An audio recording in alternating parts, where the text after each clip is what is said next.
Cruzando as Conversas. Oferecimento Galeazzi Sul. Há 40 anos a evolução dos metais. Associação dos Oficiais da Brigada Militar e do Corpo de Bombeiros. Defendendo quem protege você. E Badesul. A gente dá valor para o Rio Grande crescer. Boa noite, eu sou Guilherme Macalossi e começa aqui na RDC TV, mais uma edição do Cruzando as Conversas, o seu programa de debates noturno, logo após o Dois Toques. Você nos acompanha pelos canais 24 e 524 da NET e também pelas redes sociais, @RDCTV Digital. É só procurar. Estamos no Facebook, no YouTube, no Instagram e no Twitter. As nossas edições anteriores estão nos nossos canais. Curta, comente, compartilhe, não deixe de participar, a sua interatividade é muito importante. Também estamos no WhatsApp, que está aparecendo na sua tela neste exato instante. O Cruzando as Conversas é um oferecimento da Associação dos Oficiais da Brigada Militar e do Corpo de Bombeiros, defendendo quem protege você. Do Badesul, a gente dá valor para o Rio Grande crescer. E Galeazzi Sul, há 40 anos, a evolução dos metais. Bom, antes de anunciar as minhas convidadas e introduzir o que vamos abordar na edição de hoje do nosso programa, eu tenho que ressaltar o fato de que hoje, na Comissão de Constituição e Justiça da Câmara dos Deputados, foi aprovado a PEC, né? A PEC que pretende mudar a Constituição brasileira no sentido de diminuir as possibilidades de acesso a recursos especiais e recursos extraordinários ao Supremo Tribunal Federal, viabilizando a prisão após condenação em segunda instância. Havia uma outra PEC que estava sendo deliberada, que estava sendo estudada, mas era uma PEC que alterava o artigo 5º da Constituição. E havia um impeditivo constitucional para a alteração do artigo 5º. O artigo 5º faz parte da Constituição que não pode ser alterada, nem mesmo por PEC, porque é cláusula pétrea.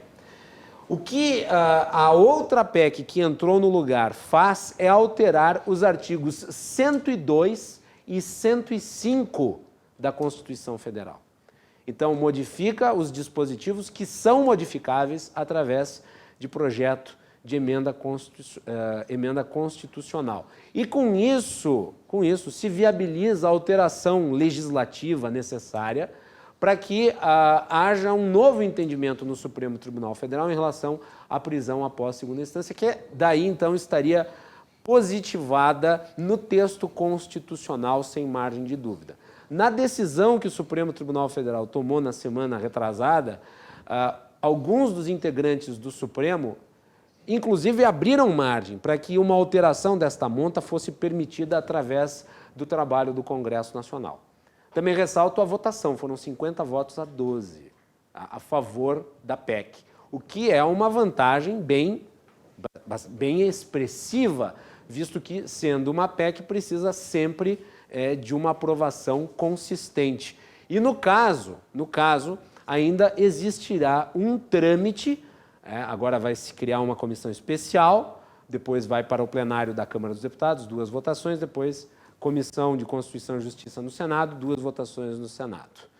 É um longo trajeto para a PEC, mas de qualquer forma ela foi aprovada, pelo menos nessa fase inicial, que é a mais fácil na Constituição e Justiça, por 50 votos a 12, por uma margem que, ressalta, é uma margem bastante expressiva. É uma diferença bastante grande. E o único detalhe que eu acho que pode ser trazido aqui como um porém é o seguinte: já era sabido o que o Supremo Tribunal Federal decidiria a respeito, porque o posicionamento dos ministros era conhecido. O Congresso Nacional falhou neste aspecto. Poderia ter se mobilizado para mudar os artigos 102 e 105 antes de ter a consolidação da decisão do STF sobre as ADCs. Talvez nós não tivéssemos que passar pelo que estamos passando. Mas, antes tarde do que nunca. Muito bem. Hoje, dia 20, Dia da Consciência Negra, né? E também nós vamos aproveitar a oportunidade para falar sobre mulheres na política, que é um tema recorrente. Ano que vem temos eleição E eu vou trazer aqui os dados iniciais que eu tirei do portal G1. Mulheres correspondem a 32% das candidaturas e 40% das consideradas ineptas. Então vejam só, né? As mulheres, que são 52,5% do eleitorado do país, representam apenas 32% das inscrições para concorrer a um cargo eletivo nas eleições gerais, isto em 2018, segundo dados recentes do TSE, o Tribunal Superior Eleitoral. Já entre os pedidos considerados inaptos pela Justiça Eleitoral, ou seja, candidaturas que não vão estar nas urnas em outubro da última eleição, a proporção delas é maior, 40%. Com isso, a participação delas, que já é menor que a dos homens, entre candidaturas apresentadas, cai um pouco mais, para 31%. Então, existe, obviamente, uma diferença aqui que precisa ser trabalhada para que haja, pelo menos, né, uma proporção igual à do eleitorado. Isso não acontece no momento. E nós vamos tentar analisar aqui no programa de hoje por quê. Para falar sobre esse assunto, eu convidei 3 pessoas que têm conhecimento na área. Temos aqui a deputada estadual pelo PSDB, Zelá Breitenbach. Deputada Zelá, bem-vinda, boa noite, prazer receber. Boa noite a todos, é um prazer estar aqui hoje. E mulheres discutindo política com a tua iniciativa desse programa, porque nós temos que avançar muito, realmente. A América Latina avançou mais, o Brasil é um dos países que avançou menos na questão da representação feminina. E nós teríamos que mudar algumas coisas. Se nós não tivermos a garantia das vagas na Assembleia, na Câmara, nós só com essa lei de 30%, 70%, nós não estamos avançando. Teria que ter um número mínimo de vagas até as mulheres tomarem a coragem de entrarem para a política. Depois até poderia se mudar. Mas hoje está bem difícil mulheres quererem participar da política. Dentro da Assembleia são quantas mulheres? 9 mulheres. Total de quantos? 55. Então, a gente é pouco, nós já éramos menos, aumentamos um pouquinho, mas não é o número que a gente gostaria. Com certeza, não sei nas câmaras de vereadores se haverá maior representação, mas vejam que quando eu falava de América Latina, a Bolívia, quem está conduzindo a transição desse momento político é uma mulher. E as mulheres lá, em todos os países quase, são protagonistas bem mais, com mais resultados. Nós aqui somos líderes, nós temos muitos avanços, tivemos essa determinação legal, 30 e 70, que não quer dizer que é homem e mulher, é gênero, pode ser 70 mulheres e pode ser 80 mulheres, mas já botaram assim, 30 mulheres, 70 homens, 70% de homens. E já conseguimos também recursos, os partidos se mobilizaram para colocar recursos nesse fundo para as mulheres, mas é uma longa caminhada de motivação. E é isso que a gente precisa fazer, é motivar. E como motivar as mulheres? Porque elas têm que abrir o seu caminho. Ninguém abre ele por nós. Com certeza. Então, é uma motivação. Muito bem. Obrigado, deputada, pela presença aqui no programa. Quem também está aqui é a Karen Frois, que é a assessora do TRE do Rio Grande do Sul, assessora da presidência. Karen, bem-vinda, boa noite, prazer recebê-la. Boa noite, Guilherme, obrigada.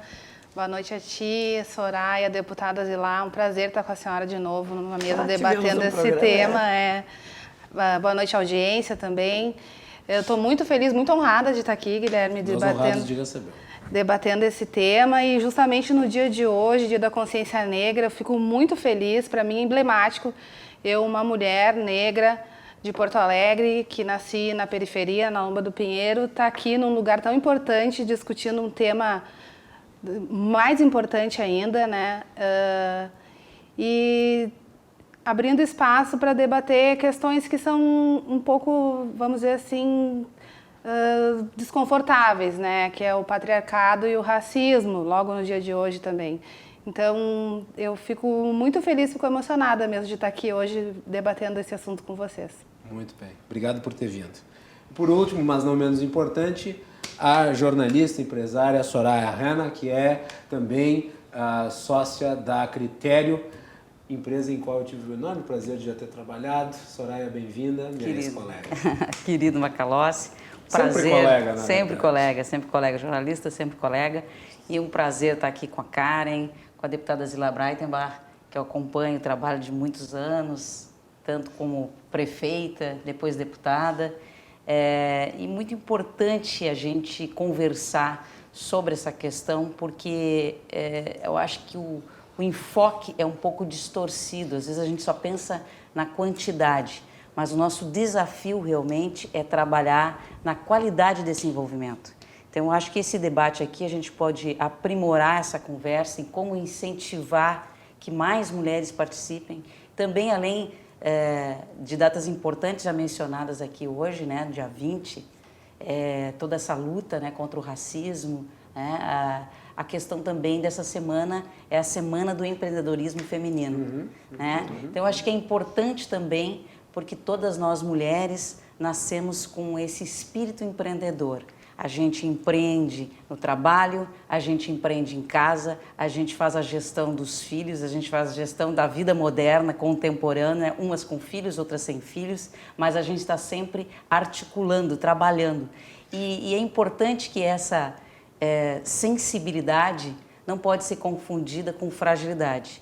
Nós somos o centro nervoso das famílias, das empresas, e essa participação, ela pode e precisa ser mais ativa na vida política. E com o detalhe, né, de que a mulher, além do empreendimento privado, ela, em geral, é o centro, é o núcleo da família, e ela faz as duas coisas ao mesmo tempo. Ao mesmo tempo. Pra gente, né, é muito comum, né, colegas de bancada, a gente está fazendo uma comida, está atendendo o filho, ou se não tem filho, está atendendo alguém de trabalho, ou ao mesmo tempo, é tudo junto. Só que a gente tem um problema que eu acho que é um problema feminino que a gente precisa avançar. Nós temos um certo perfeccionismo que, se a gente não for 100%, a gente não está bem. E isso atrapalha, deputada, que mais mulheres participam da vida política, porque às vezes elas acham o seguinte: não, mas eu não estou preparada suficiente para entrar nisso. A senhora não acha? Acredito que também é um dos fatores, não é? Porque ela gostaria de conseguir fazer o seu trabalho com perfeição. E na política, às vezes, tu não consegue chegar a esse perfeccionismo porque as demandas são muitas e é uma diversidade de público. Então, você tem que ter bastante preparo também para poder absorver toda essa diversidade de assuntos. Mas hoje, registrando, nós fizemos uma sessão solene muito bonita na Assembleia. Eu presidi, registrando, então, esse Dia da Consciência Negra. Sim, as fotos. Distribuindo o prêmio Carlos Santos, a medalha Zumbi dos Palmares, valorizando pessoas que se destacaram. E eu acho que também a gente está avançando nisso, porque o racismo ainda não se resolveu todo, não se resolveu, mas está se avançando. Estava lendo hoje de tarde, deputada, sobre a questão da escravidão no Brasil, porque o Brasil foi o último país do Ocidente a acabar com a escravidão, apesar de a monarquia ter sido muito inteligente na forma como acabou com a escravidão. Apesar de todos os pesares, isso até custou o reinado do Dom Pedro II, né? Os agricultores não gostaram nem um pouco quando a família sempre foi abolicionista. Mas é uma página muito recente da nossa história. O Getúlio Vargas já tinha nascido quando a escravidão acabou, né? É muito próximo. Hoje alguém no evento discutiu, mudando um pouco do assunto, já voltamos a ele, o nosso hino, porque ele fala que o povo que não tem virtude acaba por ser escravo. Isso. Então não é a forma correta, eu acho. cruel, Né? É cruel de se expressar. Mas a ideia que surgiu hoje, vamos ver o que dá para fazer se isso é possível. Porque neste contexto de agora, já a expressão escravo pode querer caracterizar um período da nossa história. Houve essa discussão também hoje. E no ano passado eu presidi a sessão também, alguém não queria deixar cantar o hino. Não pode, porque quem não tem virtude é escravo, não queremos. Então, é uma discussão que surgiu hoje novamente. Eu até acho que o sentido do hino não é especificamente no sentido da escravidão como nós a referimos aqui. É uma escravidão mais genérica, no sentido de escravo das más políticas, escravo submisso, eu acho. Submissão, é nesse sentido. Mas, de qualquer forma, eu acho que o projeto de alterar para não ferir, alguém falou, essa ferida aberta... É uma submissão, né? Não, se a gente não tem virtude, a gente... Tu também não tem cidadania se tu não tem o conhecimento. Tem muito debate, muita audiência pública que se perde, porque a pessoa que vai lá defender uma ideia não conhece, a outra também não, e termina só em debate e não em construção de propostas. Sobre isso que a Soraya falou, essa imposição interna das mulheres, de eu tenho que estar sempre muito bem preparada, eu preciso saber tudo de direito eleitoral para me concorrer a um cargo eletivo, ou eu preciso saber muito sobre política. A gente, nos nossos estudos lá no tribunal, a respeito de candidaturas femininas e o porquê que nós temos tão poucas mulheres em cargos eletivos, né? A gente chegou a uma teoria que se chama síndrome da impostora, que é um sentimento feminino de que a gente não poderia estar naquele lugar que a gente está. Por exemplo, eu aqui agora, vindo para cá, comecei a pensar, mas se tivesse vindo talvez o fulano no meu lugar, será que eu estou mesmo preparada para estar lá com a Soraya, para estar lá com a deputada Zilá, para estar com o Guilherme? Ontem os meus colegas estiveram lá, com os colegas que eu admiro muito, e eles foram tão bem, será que eu posso? Então, são noias que as mulheres criam, que tem até um nome, síndrome da impostora. É uma coisa muito real. Eu não conheci isso. Eu também não. É vivido por mulheres de cargos altos, assim, CEOs internacionais. E sempre quando a gente traz essa teoria nas nossas falas, assim, nos eventos que a gente trata de participação feminina na política, sempre as mulheres se identificam, porque isso é muito presente mesmo na gente. O perfeccionismo que a Soraya mencionou aqui, ele não é fruto exatamente às vezes até da necessidade psicológica da mulher responder, dizendo assim, não, eu sou apta para essas funções em que historicamente nós não nos inserimos e que agora nós estamos reivindicando espaço, e por reivindicar esse espaço nós queremos mostrar que somos 100% e daí não gera esse efeito que tu mencionaste. Eu acho que, Macalossi, necessidade de uma resposta sim, tão alta. também tem um grau, mas eu acho que a coisa vem de mais longe. Eu acho que a questão vem muito cultural. A menina nasce, a menina já tem alguns atributos que ela tem que fazer desde cedo, que tem que cumprir, e isso vai carregando um peso, né? Às vezes, quantas famílias a gente sabe que morreu o pai, ou morreu a mãe, enfim, quem tem que ficar tem que sair da escola. A história da minha mãe, por exemplo. Minha mãe adorava estudar e aos 14 anos perdeu a mãe. Ela perdeu a mãe, o que o pai fez? Não, você é a mais velha, você tem que parar de estudar, porque você tem que cuidar dos seus irmãos. E isso é uma carga que a pessoa carrega, ela tem que deixar o que ela mais ama, porque ela tem uma responsabilidade. As mulheres já nascem com mais responsabilidades. E essa responsabilidade faz com que ela queira ser sempre melhor, buscando esse melhor. E óbvio, com todas as questões de conviver com ambientes que não são ambientes confortáveis muitas vezes para nós, né? Ambientes mais machistas, é um desafio diário. Mas a gente precisa muito de bons exemplos. Bons exemplos, como a deputada que enfrentou um ambiente hostil, porque o ambiente político, no início da sua carreira, com certeza ela vai ter relatos hostis de o que essa mulher está pensando. E aí, como é que ela consegue comprovar isso? Tem aquele filme A Dama de Ferro, A Dama de Ferro, da Margaret Thatcher, mostra isso claramente. Claramente. E é interessante, eu trabalho muito lá na Critério, a gente faz muitas palestras sobre reputação. E reputação é acúmulo, é uma construção.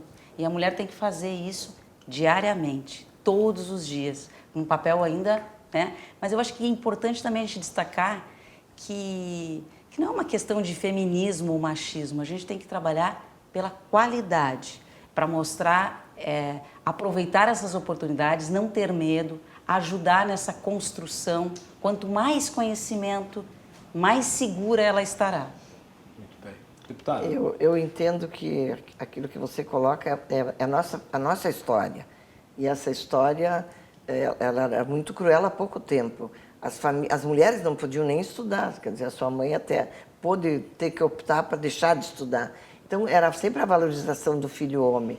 E a gente tem que... Teve uma outra, só para um outro caso aqui, já que a Soraya tocou, um outro caso que deu uma pessoa que eu conheço, não vou mencionar, mas o pai dela só deu educação para os filhos homens. Então...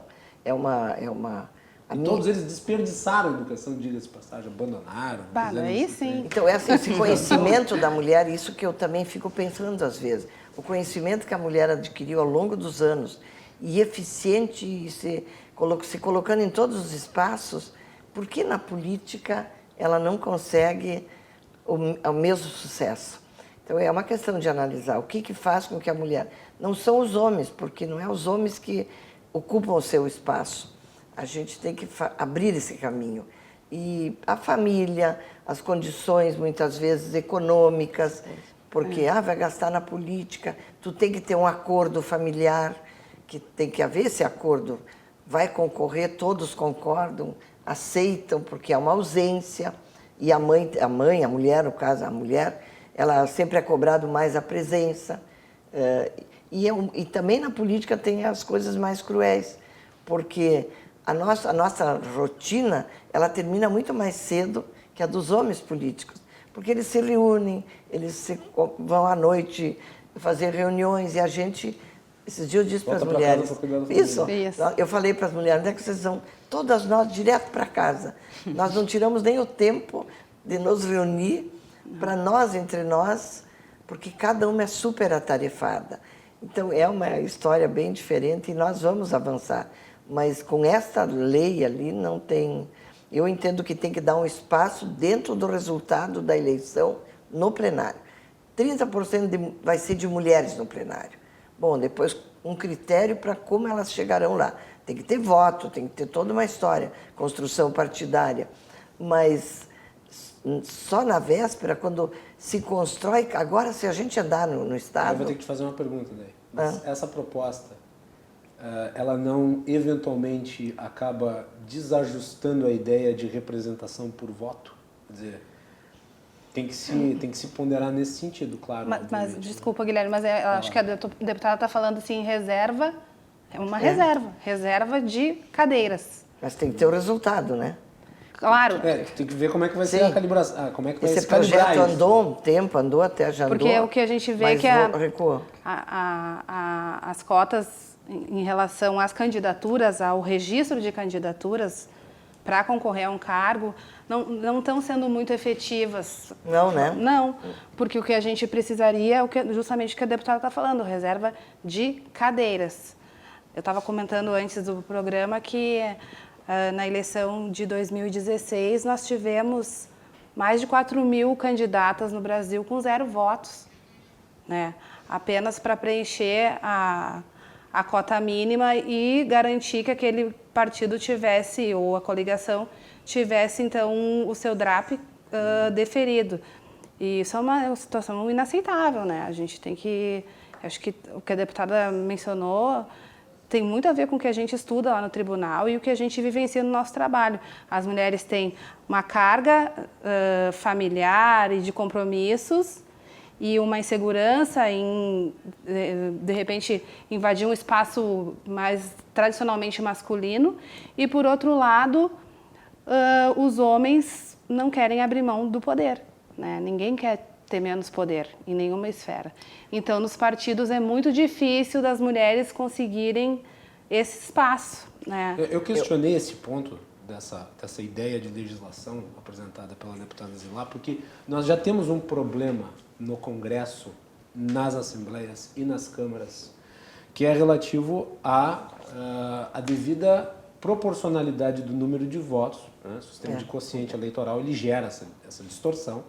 Você tem muita gente lá dentro do Congresso, da Câmara, você tem dentro das assembleias e das câmaras municipais, você tem gente que não teve voto para estar lá dentro. E daí eu pergunto, né, nesse sentido, quer dizer, a ideia de se criar uma reserva de vagas para mulheres dentro das assembleias, dentro da Câmara Federal, dentro do Senado, dentro das câmaras municipais. Isso não ajuda a criar ainda mais distorção diante da vontade popular expressa através do voto? Eu acho que agora... Porque assim, inegavelmente tu vai ter que tirar alguém que foi realmente eleito, né? Tu vai tirar para colocar alguém que não teve voto. E daí eu vou colocar para vocês aqui, por que poucas mulheres votam em mulher? Porque também tem isso. Mas isso eu vou ter que discordar. Com certeza. Vocês estão aqui para falar. Vai lá, cara. Eu vou te dar um exemplo. Por exemplo, em 2016, tá? A vereadora mais votada em Porto Alegre, que foi a vereadora Fernanda Melchiona, ela levou com ela mais 2 candidatos, justamente sobre isso que você estava falando, por causa da proporcionalidade, né? É importante a gente sempre revisar isso, porque as pessoas às vezes não entendem que o sistema proporcional, tu está votando num grupo, né?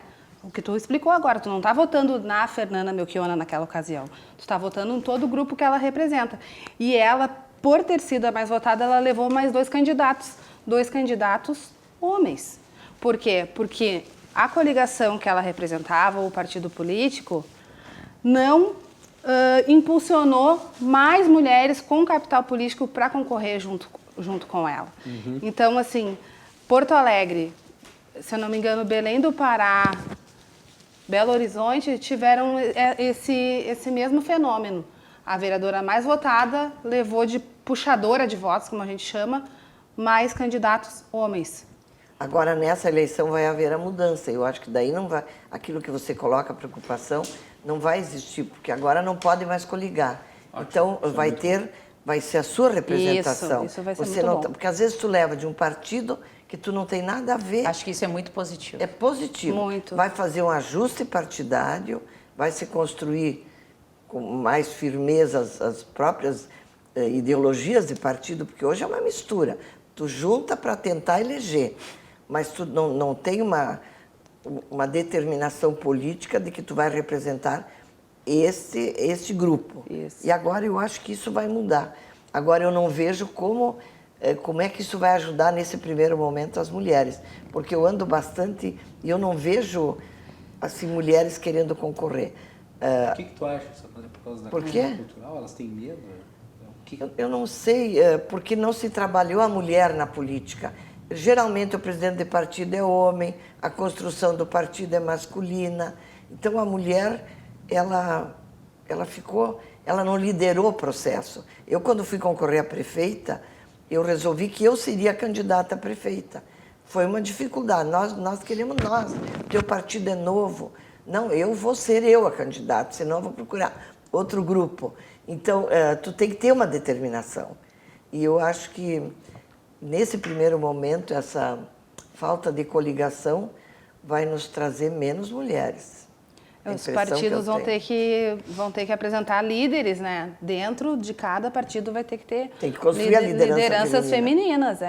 Hoje é obrigatório os partidos constituírem núcleos de mulheres, né? É obrigatório. Sim. A legislação já determina. Eu tenho um pouco de receio dessas mudanças da lei, assim, que às vezes são casuísticas para um lado ou para o outro. Eu sei das deficiências, mas eu tenho receio que esse crescimento, que não será orgânico, vai ser inorgânico, de uma imposição, possa dar errado ali na frente. Entende? Acho que tem um trabalho de fundo, que é um trabalho forte nos partidos, um trabalho de fundo que a mídia também precisa participar mais, todos os acessos fazendo isso.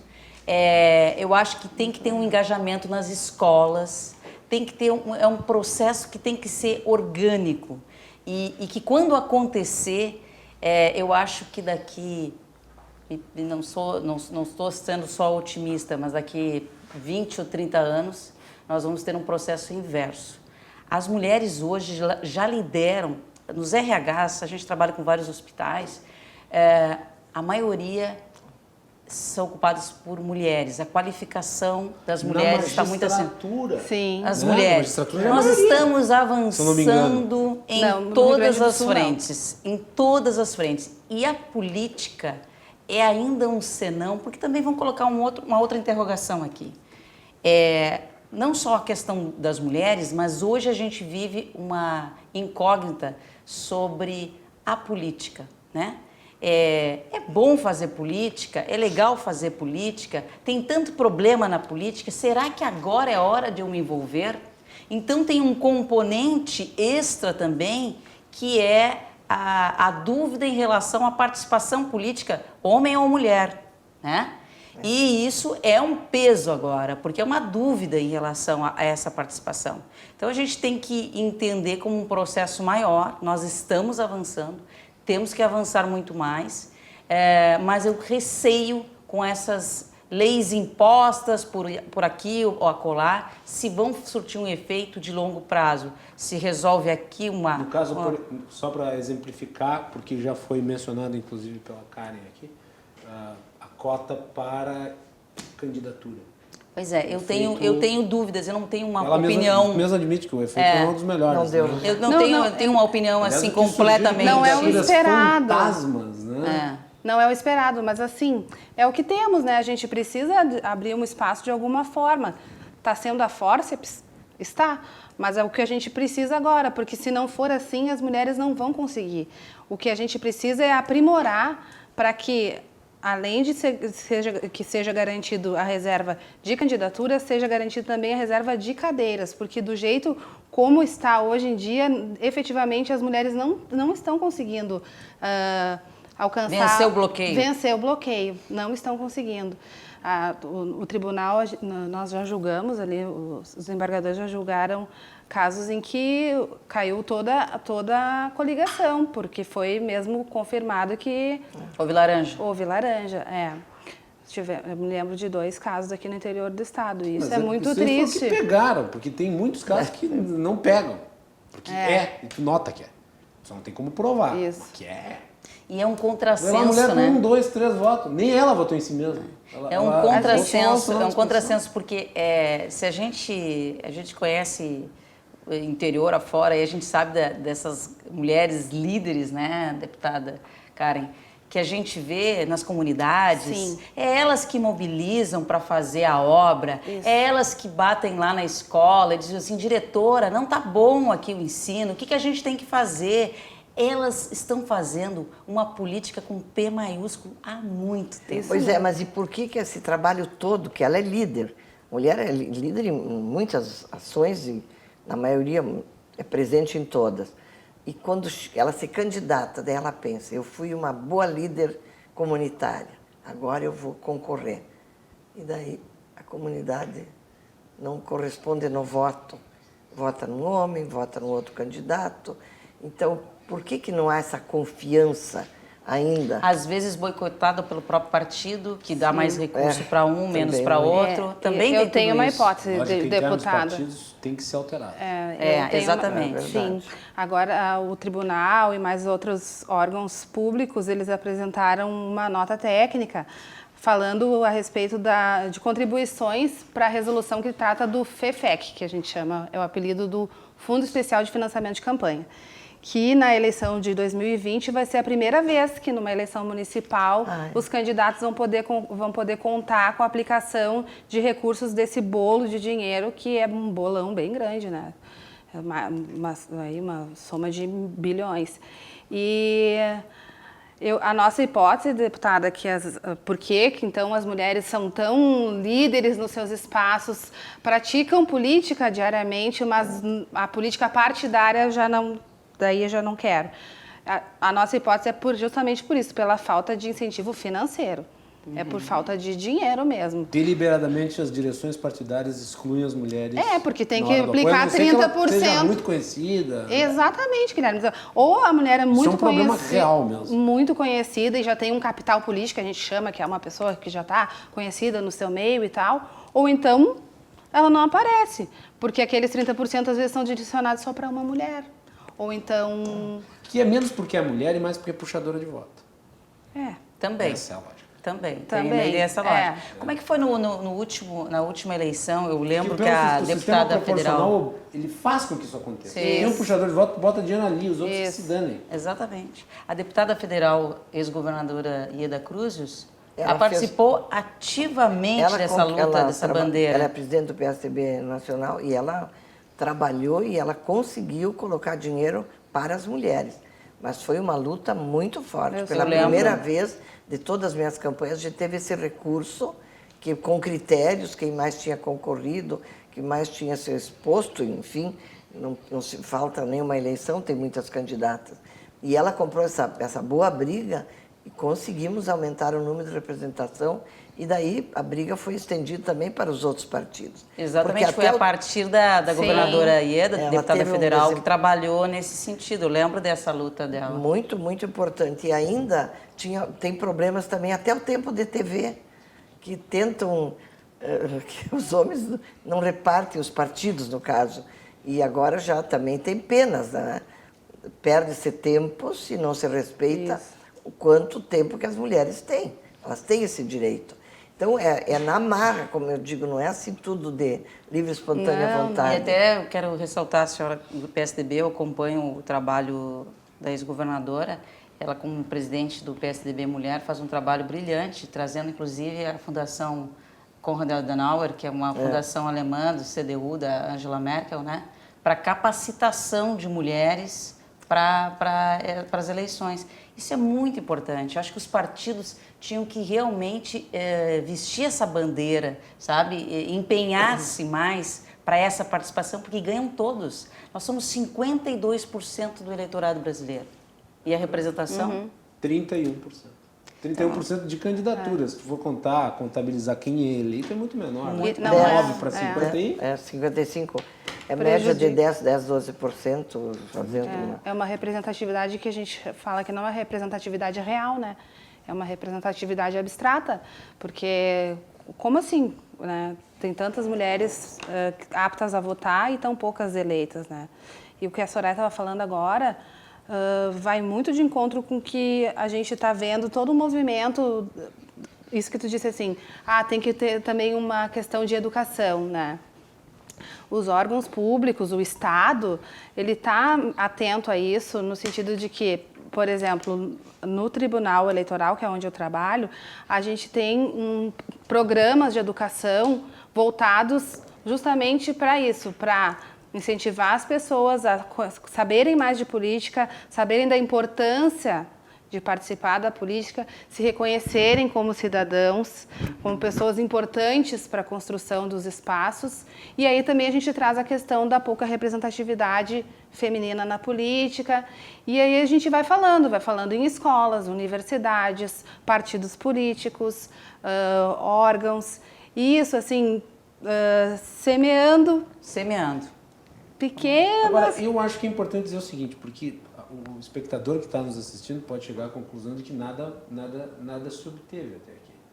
Não. Se nós pegarmos o período histórico, eu citei aqui antes que a escravidão ainda é muito recente no Brasil, e é.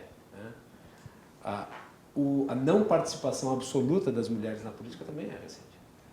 A mulher passou 32. A votar a partir de Getúlio Vargas. Nós conquistamos mais 32. Coisas que vão já nos dar... tivemos uma mulher presidente, isso. Foi um desastre porque era incompetente, não porque era mulher. Não dá. Mas nós tivemos muitas governadoras, prefeitas, vereadoras, deputadas, senadoras que desempenharam trabalhos extraordinários. Estamos aqui com uma de muitas. Mas eu acho que tem uma coisa importante que foi falada aqui. Tem uma questão muito importante que foi falada aqui, que é a questão financeira. A gente não pode tapar o sol com a peneira. E assim como a gente sabe que a máfia, né, italiana foi quebrada a partir do movimento em que se achava a conta, né, dos mafiosos, e aqui também as operações do crime organizado são quebradas quando se acha o eixo da conta, é a mesma coisa que acho que a gente pode evoluir na questão política. Quando essa questão do financiamento tiver esse olhar, essa equidade, esse trabalho mais equilibrado, a gente vai avançar. Então, eu acho que essa questão financeira, ela conta muito. E outro aspecto que eu acho que conta é a mudança do sistema político acabando com o voto proporcional. Sim. Isso eu acho que vai dar uma reformulada. Nós conseguimos instituir, eu acho que o caminho mais fácil é esse, o voto distrital misto. Eu acho que isso vai trazer uma equidade maior ao processo político. A mulher da comunidade, ela vai ter a possibilidade de concorrer, porque ela não vai ter que disputar voto onde ela não tem uma vida. Isso eu acho que facilita muito. Eu acho que para a próxima eleição de governador, de deputados, no caso, já vai ser, eu acho, esse proporcional distrital misto. Porque é muito difícil você andar, se tu não anda muito... Tu tem colégio eleitoral pequeno, quem mora em cidades maiores é mais fácil, não é? Tu fica ali tu consegue.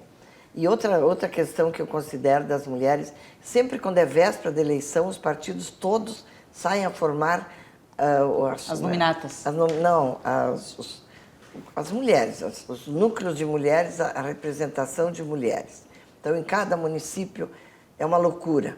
Só que em cima da hora. Você não forma uma história se você não teve um trabalho. Tu não cais na eleição, porque agora eu formei o núcleo das mulheres, as mulheres acabou. Mas elas não têm a sua história ligada a uma atividade política. Tu tem que trabalhar muito. Eu vejo, assim, de tudo que eu já fiz, hoje eu disse lá para o meu grupo, meu Deus, quantas coisas eu fiz para estar aqui hoje, nessa cadeira, como cada uma de vocês no lugar que está. Então, é isso que as mulheres também têm que entender. E muitas vezes pegam uma bandeira e ficam naquela bandeira só. Tu tem que ir na área econômica, que as mulheres sempre... do social. O social não é tão fácil se eleger só com o social. Tu tem que mostrar que tu tem competência para discutir problemas de desenvolvimento. Eu, quando falo para as mulheres, eu digo isso. Não fique só numa bandeira. Procure... Por quê? O prefeito ganha eleição, bota as mulheres aonde? Na área social. Por quê? Eu, quando fui prefeito, eu botei engenheira nas obras, Perfil, eu botei mulheres. Até o uso, por exemplo, das primeiras damas obedece essa lógica. Pois é. Eu vou botar a primeira dama numa área social. Por quê? Por quê? Não vai lá no parque de máquinas mexer com as máquinas? Isso. Por que não vai na área do desenvolvimento econômico? E ela é competente, porque nos negócios ela é muito competente. Exato. Então, isso é uma coisa que às vezes eu fico pensando. E muitas vezes os governos põem poucas mulheres nos cargos. Então a gente tem que começar a pensar quantas secretárias, quantos secretários são de mulheres. Sim. Karen, antes de nós irmos para o intervalo, dá mais uma pontuação aí antes do intervalo. Eu ouvindo a deputada é sempre muito rico, assim, traz muita riqueza assim, para os nossos estudos lá no tribunal, porque eu trabalho com isso, eu vivencio isso e a gente vê muito. Eu trabalho na assessoria da presidência, mas trabalhei durante um tempo na Secretaria Judiciária, atendendo os partidos políticos. As mulheres que ligam, que vão atrás de certidões, que correm para ver o processo, só mulheres, só mulheres, só mulheres. Diretorias executivas, diretorias regionais, municipais, são homens. Agora, quem corre atrás da papelada são as mulheres. Isso a gente vê direto lá no tribunal, direto, é diário. E aí vem aquela papagaiada que eu falo de dizer que mulher não gosta de política. Como assim não gosta de política? A mulher faz política diariamente. A mulher pode não ter o incentivo que a gente gostaria para participar de uma política partidária. Isso é verdade. Né? Mas a política da vida, sim, eu vejo mais é com as mulheres. E da onde eu vim, da onde eu nasci, que era no Lomba do Pinheiro, e agora recentemente a gente esteve na Restinga, num projeto do tribunal também. Elas são muito engajadas mesmo, se identificam muito com as nossas falas, é muito bonito de ver. Muito bem. Vamos fazer intervalo e nós voltamos na sequência com o Cruzando as Conversas, nesta mesa debatendo o papel das mulheres na política e nas eleições de 2020. No programa de hoje temos a jornalista e empresária Soraya Hanna, temos a deputada estadual pelo PSDB Zila Breitenbach e também a Karen Frois, que é a assessora da presidência do Tribunal Regional Eleitoral do Rio Grande do Sul. Voltamos depois do intervalo.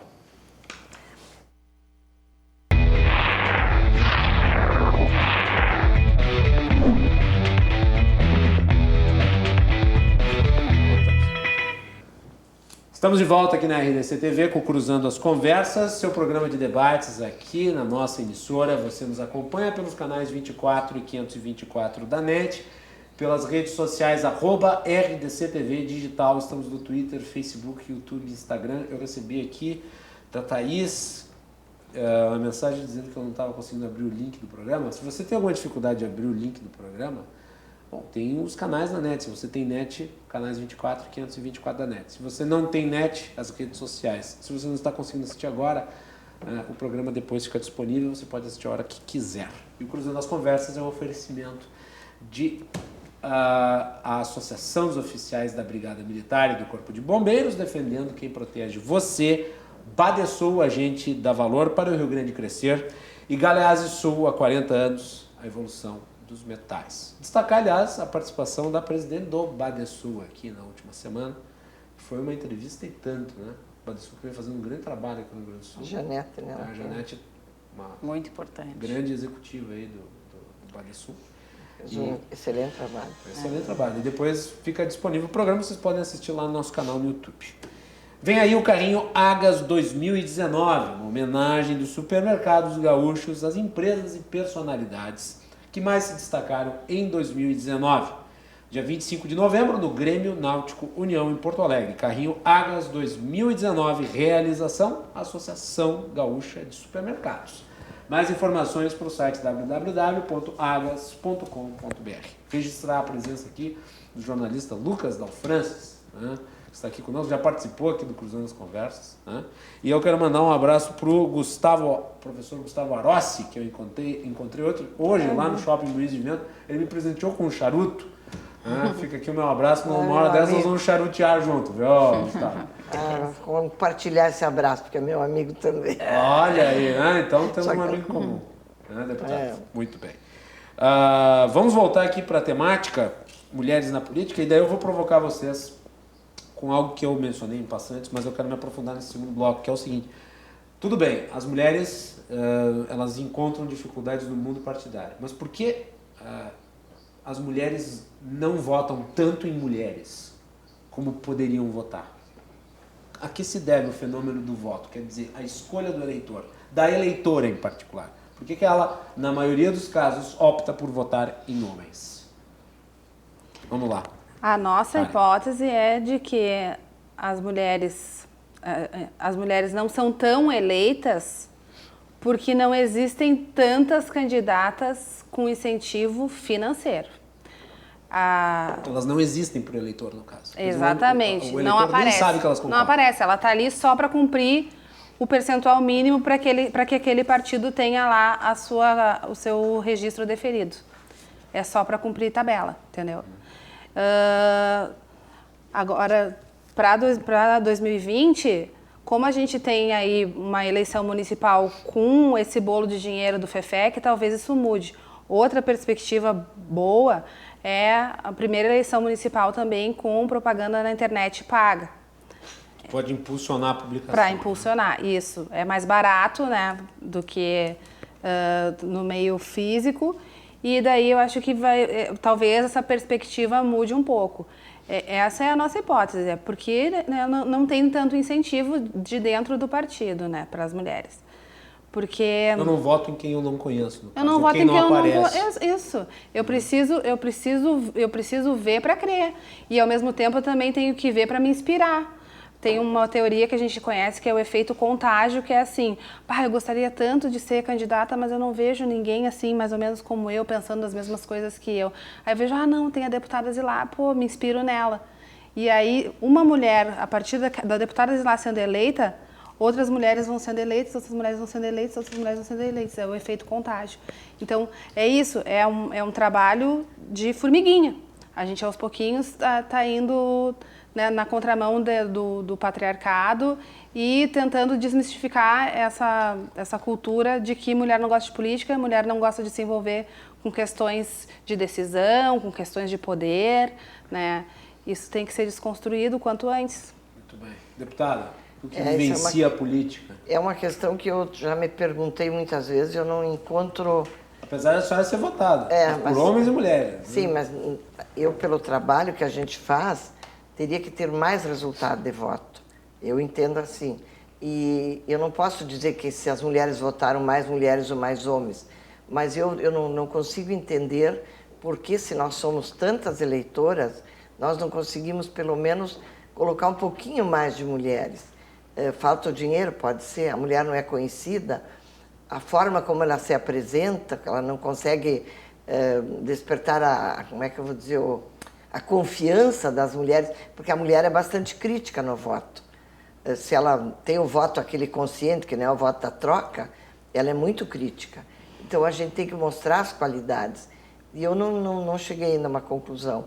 Só sei que nós poderíamos ter mais representação pelo número de mulheres que nós somos. Mulher tem que se preparar mais, a mulher tem que ter recurso, tem que se mostrar, também tem que dizer que existe. Mas eu acho que um dos motivos também é que ela chega muito de última hora. É de última hora, agora estão se preparando, mas a eleição é em outubro do ano que vem. Então já devia estar construindo a candidatura. Mas há muito tempo, não dá tempo, não quero dizer para as mulheres que construíram agora que não vai dar tempo. Depende como elas têm a construção da sua vida na comunidade. Se ela tem um trabalho efetivo, onde ela já mostrou, ela mostra depois na política. Agora, se ela vai começar, é bem mais difícil. Porque não só o dinheiro que dá o resultado. Porque o dinheiro, o que tu faz com o dinheiro? Tu paga o cabo eleitoral, a gasolina para o carro, mas tu não vai comprar o voto. Então, é bem complicado. Eu acho o seguinte, para mim tem uma questão que é simplesmente matemática. Os fatos aqui, vou trazer alguns números para comprovar um pouco a minha tese. Em 2016, entre os 5.568 municípios, foram eleitas 649 mulheres para as prefeituras. Em quase 70% das cidades não havia mulheres concorrendo às prefeituras. Em 25% das cidades, nenhuma mulher foi eleita vereadora em 2016. Então nós temos uma questão também matemática, nós temos menos opções. Isso também é um agravante. Dentro das opções do que eu quero escolher, né? Então, dentro das opções, e o brasileiro tem um mau hábito de escolher na última hora também, né? Ele às vezes escolhe, mas vereador, nem sei, não quero participar muito. Na última hora o vizinho chega, traz aqui, vai ali, o primo comenta, né? Então, quem é que tem aí que é mais ou menos no campo partidário? E outra questão, nós temos o péssimo hábito de votar no menos pior. Menos pior, a gente merece mais. Então, eu quero dizer o seguinte, que tem uma questão matemática. Nós temos que ampliar o número de pessoas participando, de mulheres participando da vida política. E a gente tem um momento interessante, singular, que o Brasil vive. Independente de questões ideológicas, A, B, ou C ou D, as últimas eleições mostraram que o voto perdeu um pouco aquela história de quem fala tão bonito na televisão, né? Que fala muito. As pessoas estão procurando autenticidade, estão buscando essência.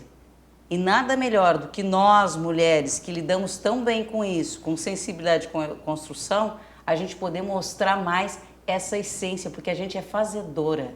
As mulheres são fazedoras. E a gente está vivendo um momento político, nacional, que as pessoas estão pensando menos se apesar dessa coisa binária que a gente vê nas redes, eu sempre brinco que eu tinha um chefe, o Nelson Proença foi meu chefe, e ele dizia o seguinte, ele dizia assim, pessoa que mora do lado do necrotério pensa que toda a cidade está morrendo, toda hora chega um corpo. Então, às vezes a gente vive na bolha da internet e pensa que toda a população está em uma luta entre a esquerda e a direita. Quando o cidadão médio, a pessoa comum, o trabalhador, a trabalhadora, querem resultado, querem escola para o filho, querem saúde, posto de saúde perto, querem uma educação melhor, querem uma saúde melhor, querem segurança pública ativa. Isso é resultado. E é isso que as pessoas estão querendo. Então, nada melhor do que nós, mulheres, que somos fazedoras, que somos articuladoras, que somos lutadoras, mostrarmos que temos essa capacidade. A questão de mulher não votar em mulher é muito menos, às vezes a gente acha que é uma questão de cultura, ou é machismo, ou é aquela construção. Tem tudo isso. A gente não pode dizer que é só uma questão. Tem todas as questões culturais. Mas eu acho que é falta de opções. Nós temos menos opções, então, consequentemente... Sim. Mas daí nós chegamos naquele início da nossa conversa. E por que temos menos opções? Porque eu vejo assim, partidos grandes ali na Assembleia mesmo, não tem representação feminina. E daí o partido pequenininho tem dois deputados, uma é mulher. Então, como é que se processa isso? Eu vejo que... Acho que é um choque nos partidos também. Eu não acho é só, tem a legislação que pode ser melhorada, a competição mas tem um choque nos partidos. Homens, eu acho. Quando o partido é maior, ele tem mais candidatos homens pela história. Mas eu ainda entendo que tem poucas mulheres que colocam o seu nome. Eu tenho uma curiosidade muito grande da eleição do ano que vem, porque quantas são as mulheres que vão concorrer, e daí você pode nos dar o trabalho lá que ela tem no tribunal. Tem, muito importante. Para a gente ter esse número, que vão colocar o seu nome com perspectivas de vitória. Não coloca o nome e daí não... Tem que, agora, difícil também tu calcular qual é a perspectiva de vitória, né? Mas, pois é, uma das questões que estão se jogando muito, assim, as pessoas acham que é isso que vai ganhar a eleição, são as redes, e não é bem assim. Eu já ouvi várias palestras. A rede ajuda, mas não é só a rede. Esse contato, você mostrar quem você é. As pessoas chegam lá na minha sala e dizem, pai, eu queria tanto te conhecer, te dar um abraço. Quer dizer, isso existe muito na política ainda. E muitas vezes tu acha que só a rede vai... Tu te comunica, é um equívoco. Falando de comunicação, é um equívoco tem que colocar tremendo. as duas coisas, não exatamente. é? Tu tem que trabalhar. Por isso, talvez, muitos tiveram desilusões. Teve exemplos que tiveram sucesso, 400 mil votos, porque soube usar a rede no público que usa a rede. Agora, a mulher não é tão ligada à internet na política ainda. Na periferia, a mulher que não tem tanto contato fora de casa. Não é por ali que tu vai ganhar uma eleição só com isso. Tem que misturar. Então, temos que desafiar as mulheres. Exemplo, na última eleição, 2 mulheres foram das mais votadas do país, que é a Joyce Hasselmann e a Janaína Pascoal. Eram votações extraordinárias. E uma coisa que... E elas, nas suas respectivas áreas, sempre se destacaram. Quer dizer, sim. Elas tinham uma história. história. Da opinião que se tem, se destacaram. Né? A Joyce, jornalista, passou pela Jovem Pan, pela Veja. A Joyce, jurista, com a história na USP, a Janaína, jurista, autora do pedido de impeachment, ela que é autora. Ela teve muita... Os outros subscreveram, mas ela que escreveu lá. Nessa questão, eu acho assim, nós lá da Critério fizemos muitas palestras nessa questão de reputação, né? A gente sempre bate na mesma tecla. Reputação é acúmulo, é essência. Essa maquiagem, ela dura pouco. Então, não adianta fazer a melhor pirotecnia na rede que ela não se sustenta no longo prazo. Então, eu até quero assim, incentivar e acho muito importante o papel das presidentes dos partidos, né, as mulheres presidentes de partido. Eu estive na semana passada, retrasada, numa palestra com o pessoal do MDB Mulher aqui do Rio Grande do Sul, a Patrícia Alba, que é presidente, que faz um trabalho fantástico também. de capacitação. Eu tinha convidado, aliás, a Patrícia Alba para participar do painel hoje. Brilhante o trabalho, brilhante. Eu vou convidá-la para uma outra, porque nós vamos voltar esse tema semana que vem. Daí, na semana que vem, ela já está convidada. É muito importante a participação das mulheres nessa questão de ampliar esse conhecimento, de estimular. Então, eu acho que os partidos que têm essa questão do financiamento, que tem a questão de levar mais conhecimento, tem um papel importantíssimo, essencial para a gente fazer essa virada. Desculpa, não pode falar. Nas eleições de 2018, nós tivemos observadores da OEA aqui também, na nossa eleição. E o Rio Grande do Sul foi sorteado, né, para ter, então, esses observadores aqui conosco. No primeiro turno veio uma observadora francesa e no segundo turno um observador alemão. Eles ficaram aqui vendo se a nossa eleição estava funcionando para não acontecer o que aconteceu na Bolívia agora, recentemente. E depois da eleição, então, vem o relatório e no relatório está lá expressamente a recomendação disso que a Soraya estava falando agora, dos partidos incentivarem as mulheres a participar, né? Porque o que foi observado?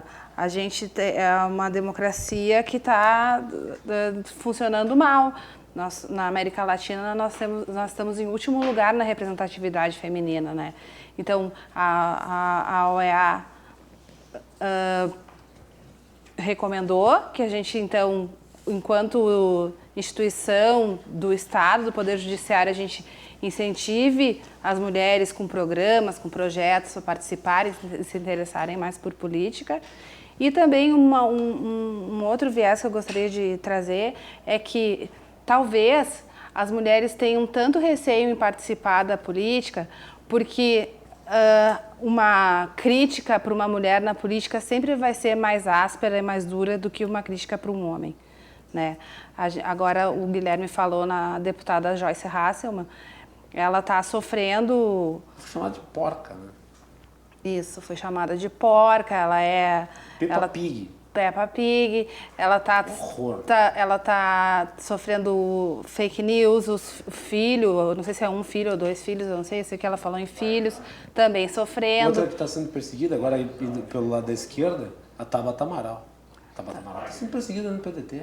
Tabata Amaral, aí a gente pode trazer as nossas daqui, nomes, Maria do Rosário, muitas mulheres, que são atacadas e de uma maneira muito cruel.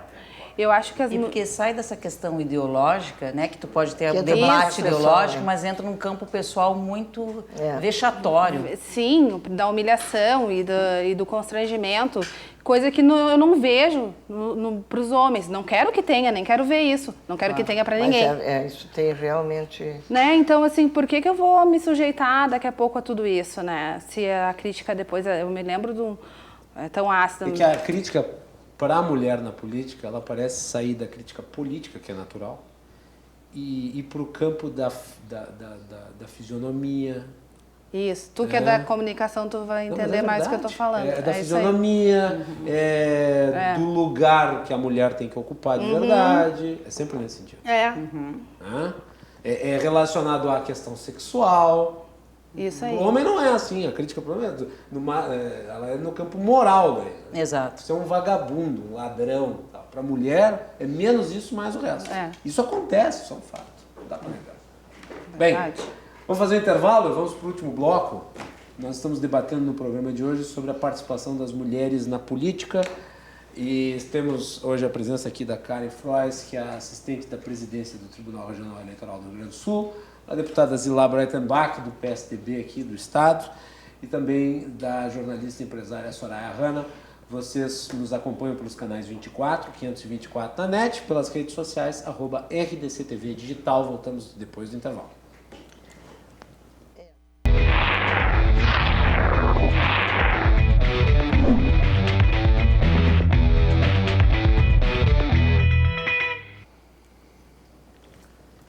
De volta na RDC TV, com o último bloco deste painel de hoje sobre a participação das mulheres na política. Temos a deputada Zilá Breitenbach, Karen Frois e também a Soraya Hanna.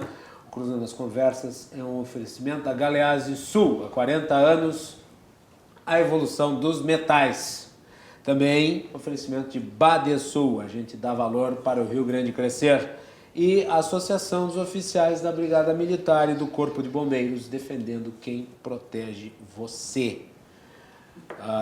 Vamos aqui no último bloco do programa falar aí sobre as perspectivas eleitorais. Né? Qual que é o projeto do PSDB, já que o senhor é desse partido, agora partidarizando a coisa. Qual que é o projeto do PSDB para a eleição de 2020? Quantas vereadoras, quantas prefeitas aqui no estado pretendem eleger? Nós queremos ampliar, evidente, estamos capacitando... O único governo do estado de uma mulher foi do PSDB. Foi do PSDB. Nós queremos reestruturar o partido em alguns municípios, porque com essa mudança de não haver proporcionalidade, a gente também... o partido, quando é muito pequeno em representação, ele não consegue formar um grupo para concorrer. Valorizamos os segmentos, então, juventude, mulheres, estamos valorizando e capacitando. O Instituto Teotônio Vilela vai fazer agora, no começo de dezembro, um curso de 2 dias aqui, onde 40 pessoas escolhidas, que vão concorrer, líderes, enfim, vão fazer o curso, aqueles que quiserem, evidente, para se preparar. Eu acho que também tem que ter um pouco mais de apoio. E o partido tenta construir com mais solidez as candidaturas. Hoje temos 26 prefeitos, queremos aumentar, 200 e poucos deputados, porque na campanha de Eduardo Leite é um fenômeno político também.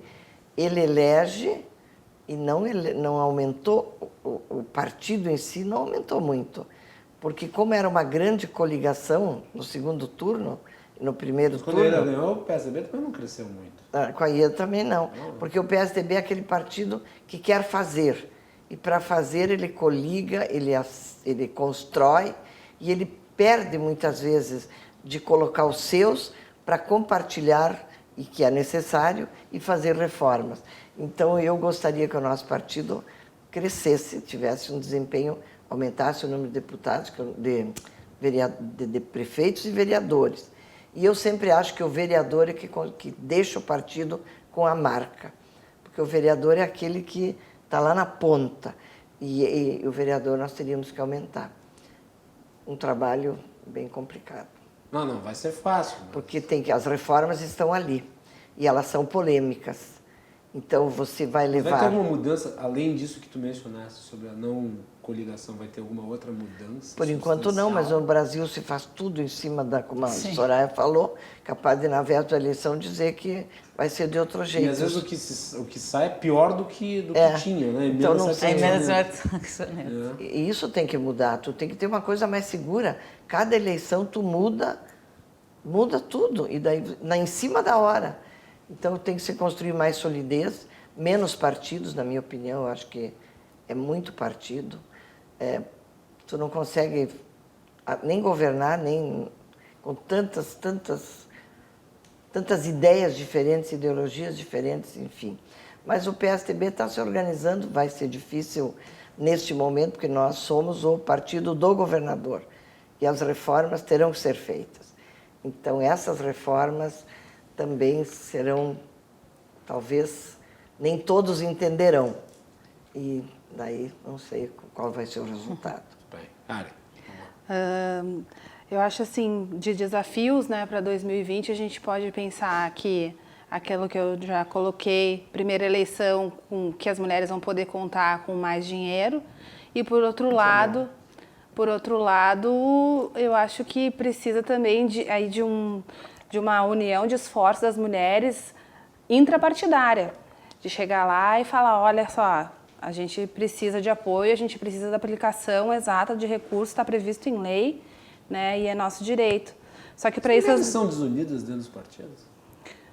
Eu não sei se... Eu não diria desunião, mas eu acho que é mais falta de informação, sabe, Guilherme? Falta de informação. Porque essa área do direito, e principalmente do direito eleitoral, é um espacinho meio espinhoso mesmo. As pessoas... Né, a gente tem um pouco de receio de ir atrás das coisas. A nossa legislação é super esparsa, assim, nós temos resolução para cada eleição, é um saco, né?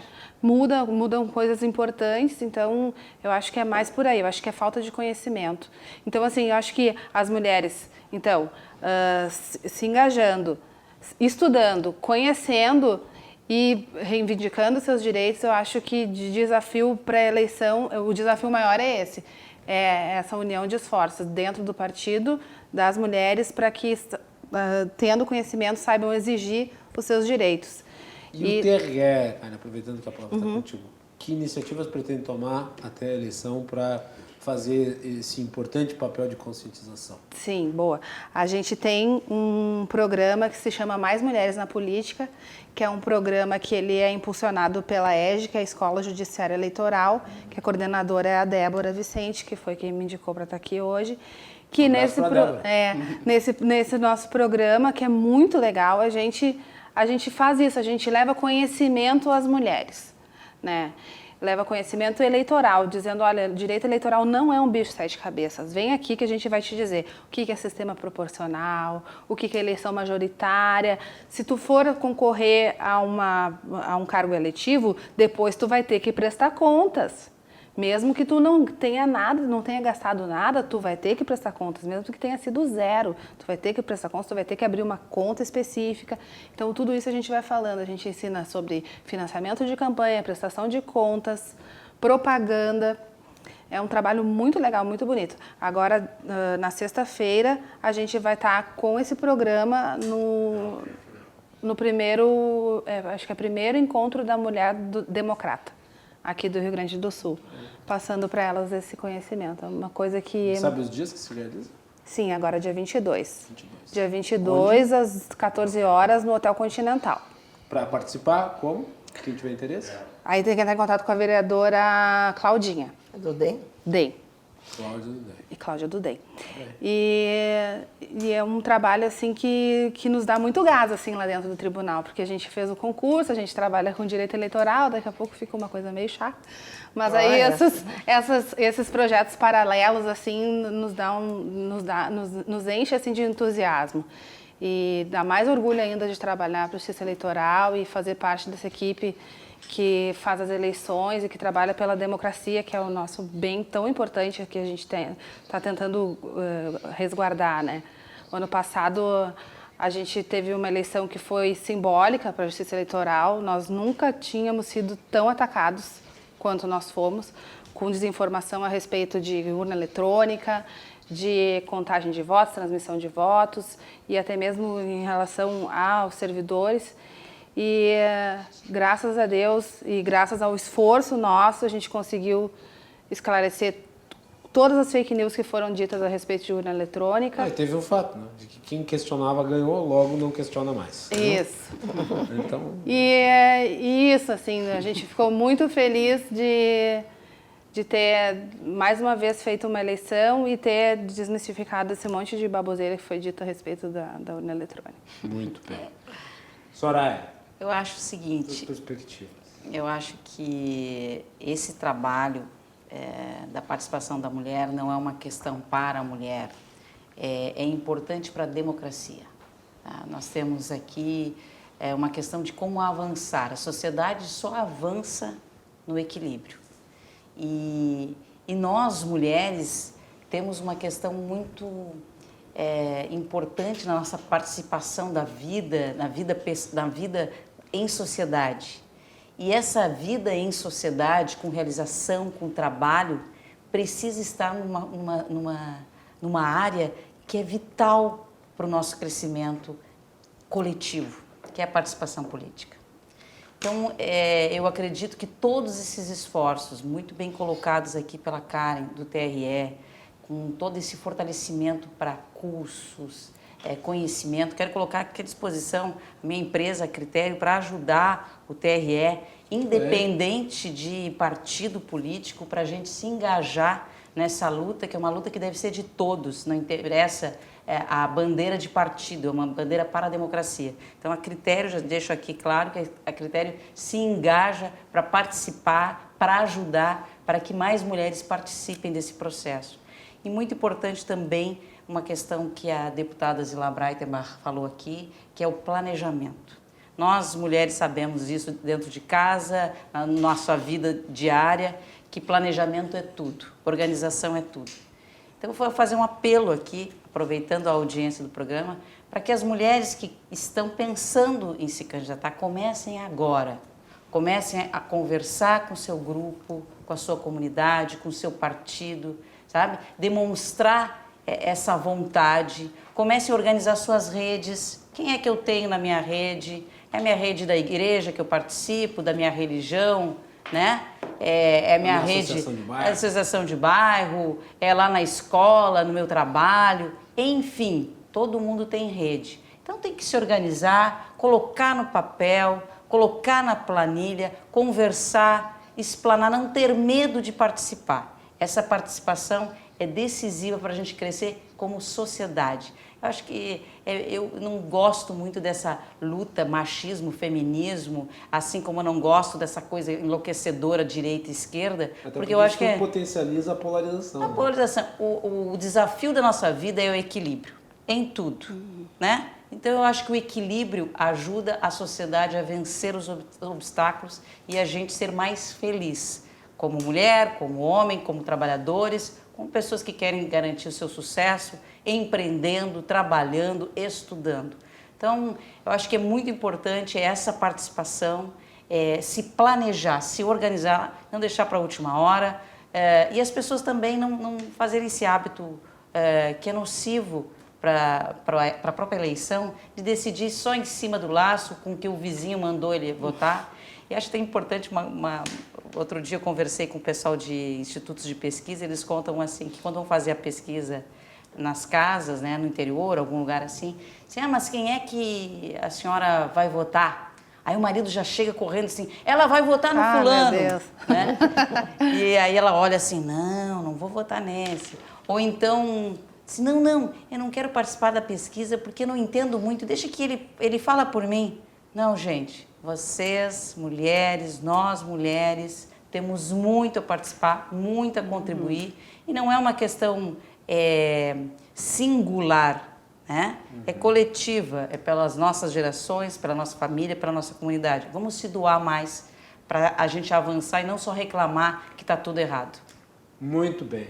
Soraya, muito obrigado. Eu que agradeço a participação, agradeço a prestigiosa presença, né, das nossas queridas debatedoras aqui, a Karen e a deputada Zilar. Karen, obrigado novamente. Imagina, eu que agradeço, foi um prazerzão, adorei me dividir aqui a mesa com mulheres tão inteligentes, foi muito enriquecedor. Obrigada, Guilherme. Obrigado. Deputada Zilar, parabéns pelo trabalho também. na Assembleia, vai esquentar o clima na Assembleia. Vai, mas Obrigado. Eu quero te agradecer. Rapidinho, porque nós estamos sim, porque eu acho que isso que você está fazendo hoje é um grande estímulo para as mulheres.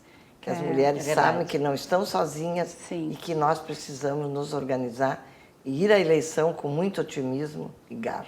Muito Obrigada. bem. E eu quero mandar aqui um abraço para o deputado Sérgio Turra, que mandou uma mensagem aqui para o programa.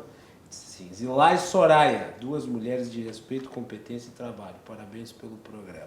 Obrigado, querido deputado. Deputado Sérgio Turra, obrigado pela audiência aqui, muito prestigiosa. Fico muito satisfeito de saber que o senhor está aí nos acompanhando. E nós voltamos amanhã para falar sobre os desafios jurídicos relativos aos municípios, que é uma questão que muita gente não conhece, mas amanhã nós vamos abordar aqui no programa, então nos acompanhem a partir das 22 horas. Boa noite a todos e até mais.